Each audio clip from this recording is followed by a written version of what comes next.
Jo Powell tried for years to get pregnant, so it should have been a joyous occasion when she finally did. But just days after finding out she was having a baby, she had to make a nightmarish choice. A 41-year-old office administrator, Powell had always hoped to build a family with her husband Richard, but the pair hadn't had any luck getting pregnant until they found out they were expecting in 2010. If you have not done so already, please subscribe to our channel and click that notification bell to get inspired by these real-life stories every day. Now, back to the story. But the Nottinghamshire, United Kingdom-based pair would only experience their parent-to-be bliss for a few days. That's because just after finding out she was pregnant, Powell discovered that one of her breasts had a lump. However, not all masses that grow in breast tissue are necessarily cancerous. Some form during menopause, while others, more mobile lumps, form in younger women. Both of these types of growths are harmless. But Powell's diagnosis was different. She likely felt a firm cyst growing beneath her skin, a telltale sign that she had breast cancer. Doctors at the Nottingham City Hospital gave the 41-year-old the bad news. Of course, that diagnosis didn't just affect Powell's health. She had her first child growing inside her too. In 2012, she told the Daily Mail newspaper, "When I heard the word cancer, my first thought was, I'm going to lose my baby." And Powell's doctors confirmed her worst nightmare. Being pregnant meant they couldn't start chemotherapy immediately.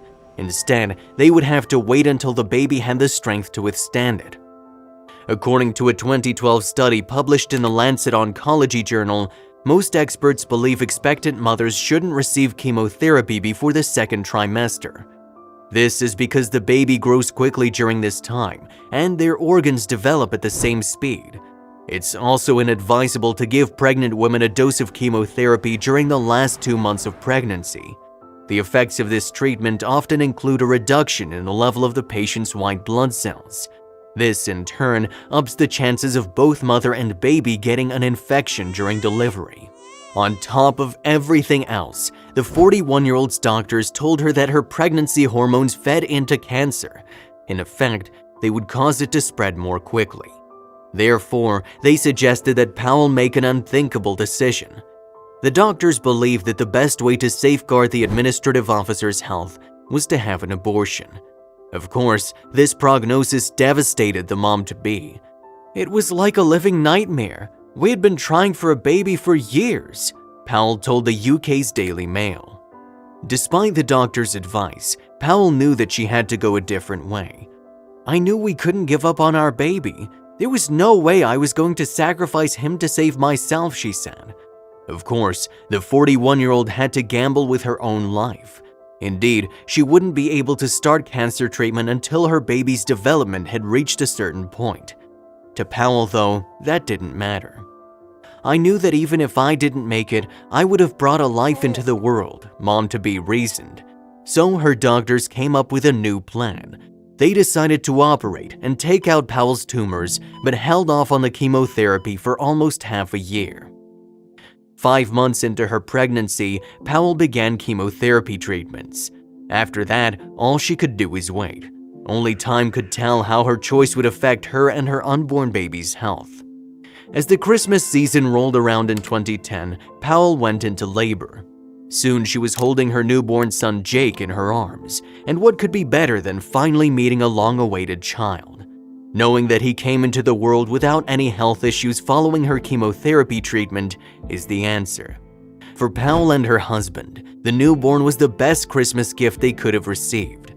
"We were convinced parenthood wasn't going to happen for us, so Jake was so special," she told the Daily Mail. But the family wasn't out of the woods yet. As soon as she delivered Jake, Powell began a life-saving course of powerful treatment. She then underwent a mastectomy to combat her breast cancer. Powell's husband was left in charge of their newborn son for weeks while she stayed in the hospital. But it seemed that their time apart was a good idea. Doctors eventually gave the 41-year-old the all-clear. The new mom and cancer survivor was happy to have reached the end of a dangerous journey. "We're just thrilled that we can finally be a happy, healthy family after all we've been through," she told the Daily Mail. "I feel like I've won the lottery. I'm the luckiest woman in the world." If you liked the video, please give it a thumbs up and consider sharing it with someone who may find it interesting. Thanks for watching, and I'll see you in the next video.